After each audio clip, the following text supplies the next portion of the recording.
Awesome. All right, let's get started on our lesson 3. Remember, everything is in the GitHub repository, and we can scroll down, hit lesson 3, and see all the code here. I'm building up this repo as I film, so underneath this lesson 3 is going to be a lot more information than just the code here. All of our code samples end with -ffc, which means dash free code camp. So if you see a GitHub repo that ends with -ffc, know that that repository is associated with this course. I'm going to do a quick high-level walkthrough of what we're going to be building in this lesson. So you don't need to code right now, just sit back, watch, and enjoy. In this lesson, we're actually going to expand to having 3 different contracts.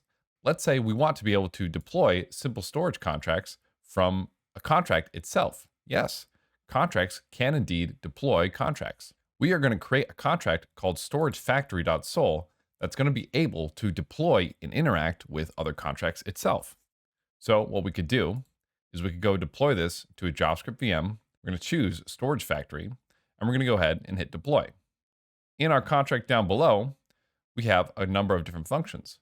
Our top function is this function called create simple storage contract, which we can click and it'll actually create a simple storage contract for us. Then we can go ahead and interact with it.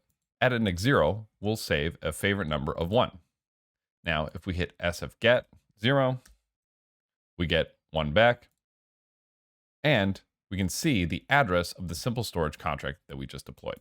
Additionally, we're going to learn about a number of Solidity features, such as importing, inheritance, and so much more. So let's go ahead and jump in. And remember, all the code is available here from the GitHub repository, so be sure to refer back to these contracts if you get lost.